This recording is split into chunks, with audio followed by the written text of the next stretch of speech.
Like, I'm just like, damn, like, maybe I'm destined for this shit. But when I turned 12, I was rapping. I was rapping my cousin them in this group called No Sweat. And You said no sweat? yeah, we sweating like a motherfucker. What? I was sweating like a motherfucker. Oh, God.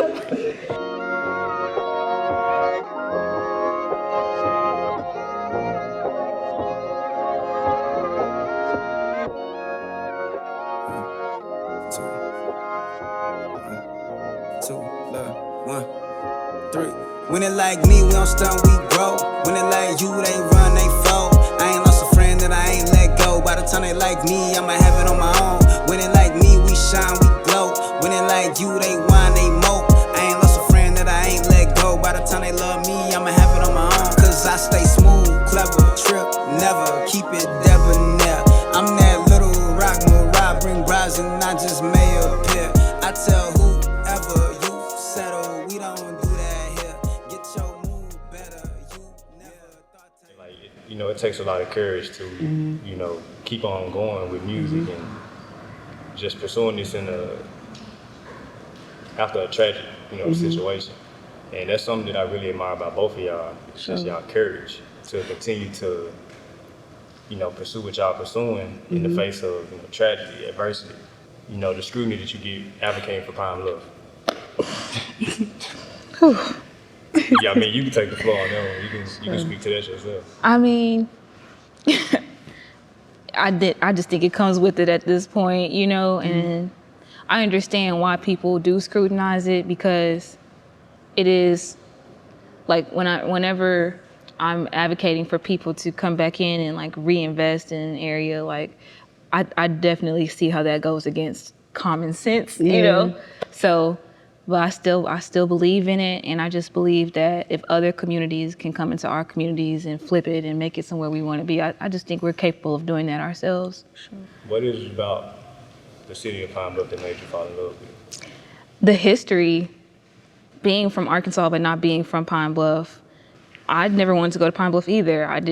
It wasn't until I was going to school, and they were the only school that gave me a full ride, which was crazy to me, because I graduated 9th out of 140 in my class. I had a good ACT, a great GPA, but no other school gave me a full ride. And when I think back on that, I really just believe like God wanted me to be in Pine Bluff. And so, but the first thing I thought when I got to Pine Bluff is, it's rough, don't get me wrong, it's not perfect, but it's nothing like what people say it is. Like, you know, of course situations do happen, but especially when it comes to business, everything is a risk. And sometimes the things that give you the most reward have the highest risk.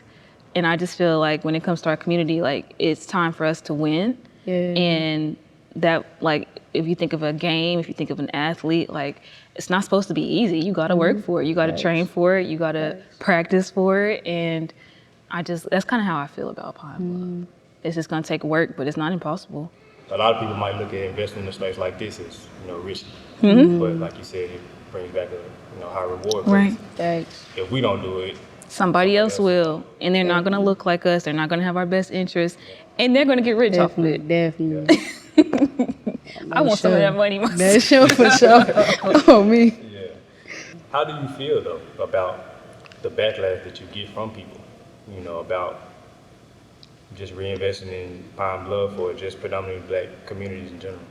I understand it, and I really have a heart for them, because I was telling someone earlier, in some ways I can understand my privilege. Like, I grew up one of the good ones, right? Like, everybody I knew growing up was white, you know what I'm saying? So I never, like, it was of course microaggressions, but they kind of protected me, you know what I'm saying? And so if I can come from that experience, at first I used to get a little bit more frustrated, but I have to really think about, like, this is new to me, so I still have hope.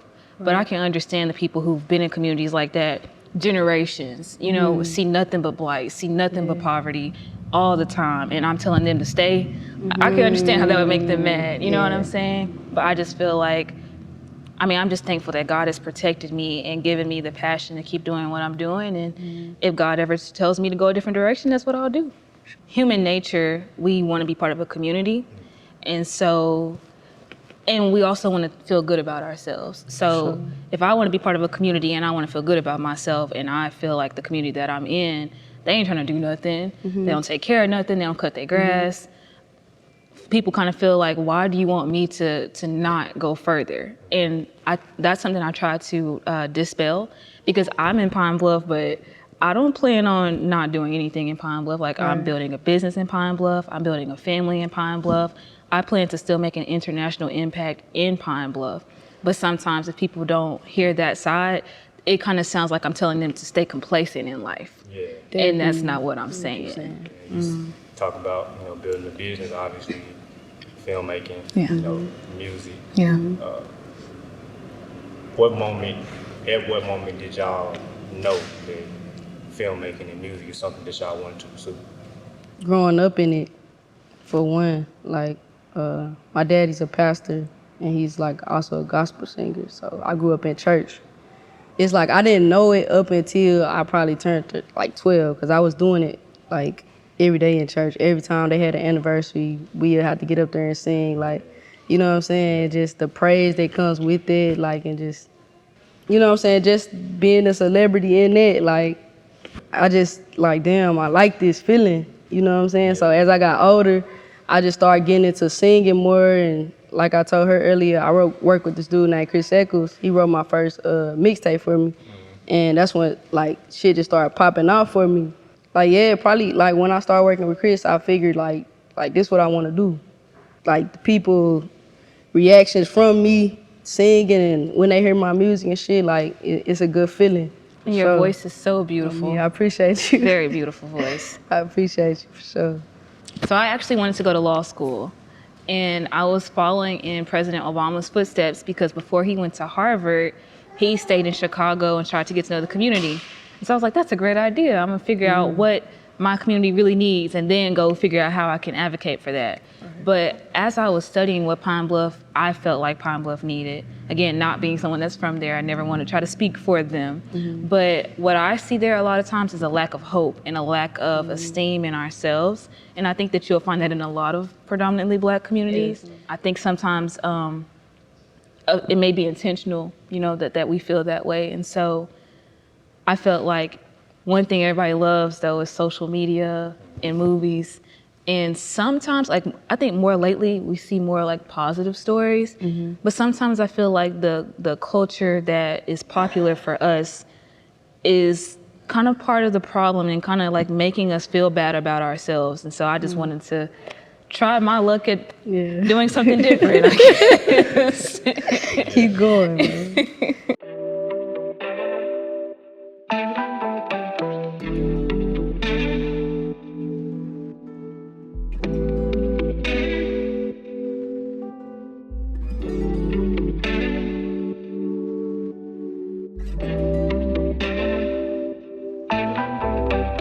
I was trying to get away from, like I told you earlier, my dad's a pastor and he's a gospel singer, so everywhere I go, they're like, oh, Tim Rogers' daughter. On social media, they under my post, Tim Rogers' daughter, Tim Rogers. I wanted to be known outside of being Tim Rogers' daughter, you know what I'm saying? Creating my own lane, doing R&B and any type of music that I just want to do. Like, I just wanted to be known for my own person. And like, I was just, in the studio, just like saying it in the beginning of the song, trying to pronounce it like so I'm gonna say it. So once I got a remedy, I'm like, okay, what is that? Like, I'm thinking like, okay, medicine.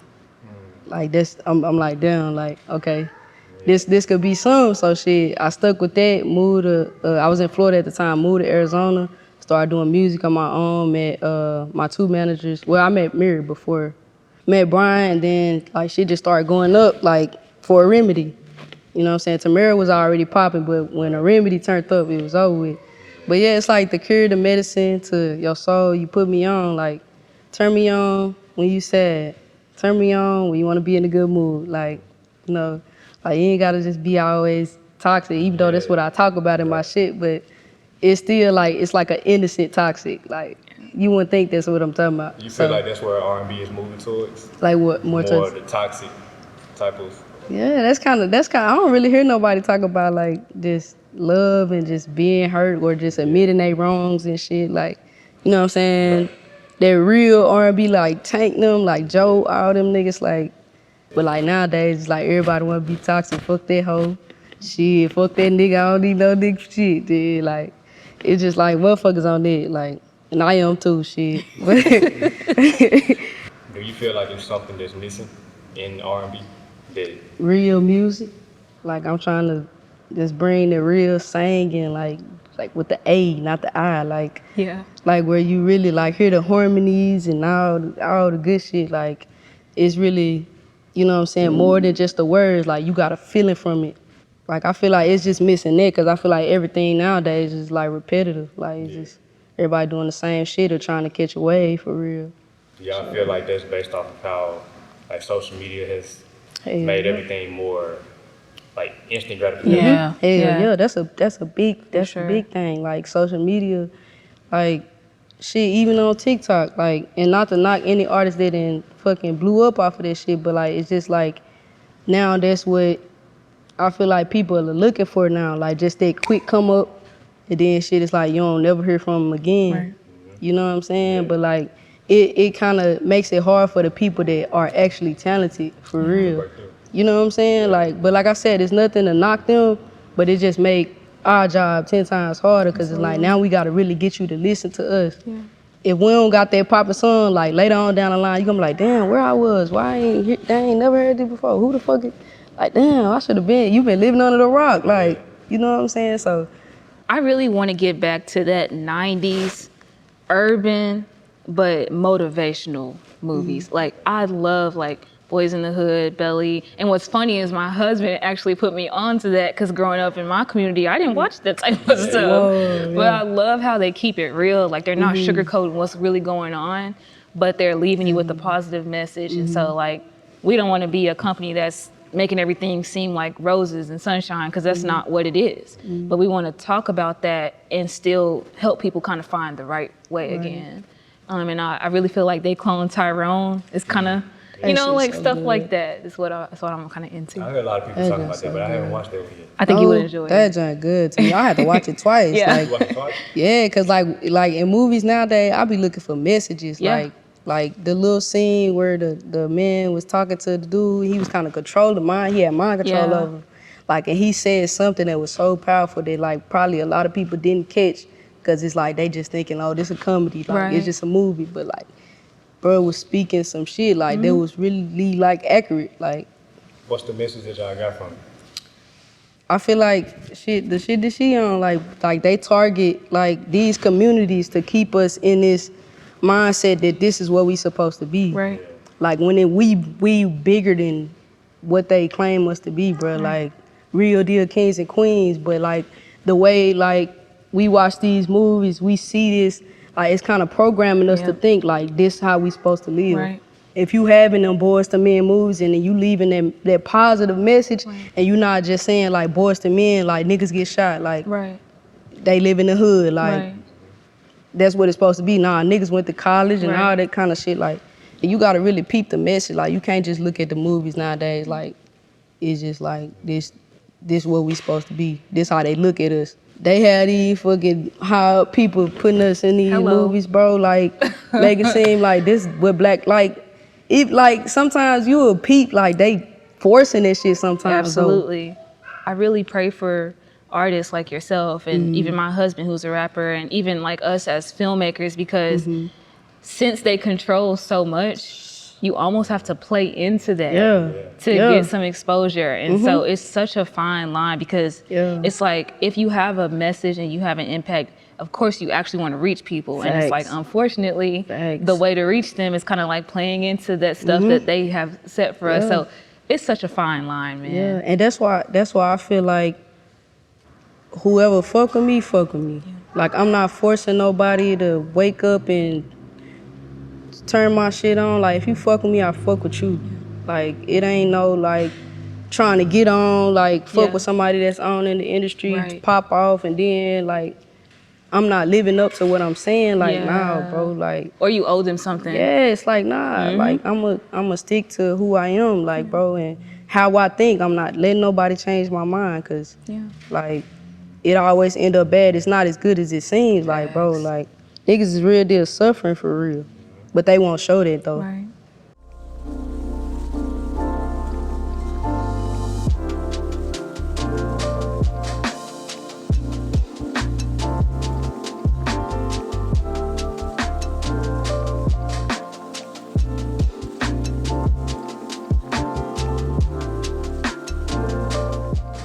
one of the reasons why I started this show. I started this brand. Yeah. Is we need more Black ownership. Yes, yes. You know, and a show like this allows us to control how our stories are told. Absolutely. You know, and I think that's important. You know, and also encouraging more people in these spaces in these predominantly Black cities to explore art. Yeah. Yeah. You know, music, dance. Now I know you. You really into dance. Yeah. Be dancing too? A little bit, then. a little spin here and there, a little leap. Sashay. Okay then. Dance, theater, all those things. But what's one thing you want to see more in our predominantly Black cities and communities? I want us to see our spaces not as opportunists, but I basically just feel like if somebody else can do it, I can too. Right. So I just feel like if other communities can come in and buy up gas stations and gentrify and have the worst looking neighborhood in America look like a freaking 5-star resort that everybody wants to move to, I just want us to see that as well. And I want us to not only see it, but make it happen. Like, I don't know who owns this, but I feel like this is a start. Like, this is kind of in a rough neighborhood, but they have provided a space where creatives that are just getting started like us can come and tap in, you know? I just want to see more of that. Like, I want us to, I guess, turn the diamonds in the rough into real gems. Because somebody else can do it, so we can That's too. real shit. That's real shit. I live in probably like the heart of where niggas beef at. Like, you know what I'm saying? Right on the corner, like. Where So- you from? In Blavel. I live in Blavel. So yeah, it's real rough out there. And like, we can really turn that bitch up if we all just come together, just, you know what I'm saying, be on one accord. But like, it's hard when it's a lot of division too, though. Kind of come together like they came, in that what's that, Alabama? Oh me, oh me, them boys turned up. Don't we count. We need to come like that. Nah, for sure, every time though. Yeah. What you think keep us from doing it? Just coming together. The way we see ourselves, I feel Yeah. like everybody I see in this room is natural locks, some kind of thing. But Facts. even with the hair, like, I think that it may be uncomfortable to admit this, but we really don't like much about ourselves. We make fun of the dark-skinned people. We make fun of the 4C hair. We make fun of our hoods. We make fun of our schools. We like, what do we like about ourselves? That's real And if shit. you don't like anything about yourself, you're not going to invest in yourself. So I think we have to really love ourselves. And I agree with you. I think art is a big part of that, because art has gives you the potential to turn your pain into something we can all experience and appreciate. And I feel like that can make people feel like I'm valid, I'm enough, like my story matters, my existence is enough, you know? I have a question for you. Is that a bad thing? Okay. That's what this is for. It's a conversation. So with the technical difficulties, like, how would you encourage someone that wants to be an artist, maybe in the rough inner city, but they feel like, oh, it's so much going on, I don't feel like it. Like, how do you push through that? Just stand true to the purpose. That's really the main thing. And also, like you said, a lot of us don't take the time to know ourselves. Taking that time to know yourself also, and not being too high. Yeah. When things are going well, not being too low. When things are not going, the way that you want them to go, technical difficulties or whatnot. It's not something that you just wake up one day and you're like, oh, okay, I got it. It's a constant thing, because it's gonna be things that go wrong every day, every minute of the day, and you have to control your perspective on it. My boys talk to me about that shit a lot, like just taking advantage of, like I said, I'm from Blytheville, so I'm used to being in Vegas creating all the good content, like, cause so much scenery out there. You know what I'm saying? Being from Blytheville, you don't see a lot of that, like, shit is dead around there, like abandoned houses and shit, so they kind of stay on me about just taking advantage of where you at, just like use that to show people like that's where you from, like. I gotta dance with you. Hope that you feel. You about to get ready to hit the road. Hey, we're going on tour, man. We're going on tour. Congratulations. Appreciate it. Wow. Yeah, we're going on tour with Lily Macy, man. I got the privilege to be on stage with her and rock out with her and Atlanta, Detroit, and Dallas. So if y'all in them cities, man, y'all make sure y'all getting y'all tickets. Y'all make sure y'all tapping in, because I want to see every last one of y'all, bro. Like, I really been waiting on this moment to really meet the people that's been running my streams up and just been tapping and showing so much love to me. Like, I'm ready for this shit, though. It up like you miss it. If I let this go,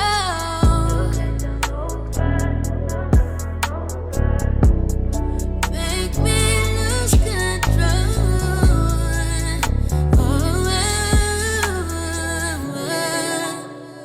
Go ahead and lock that door. We'll be done by 4. Getting all on this floor. Talking about a real good night. Baby, just give me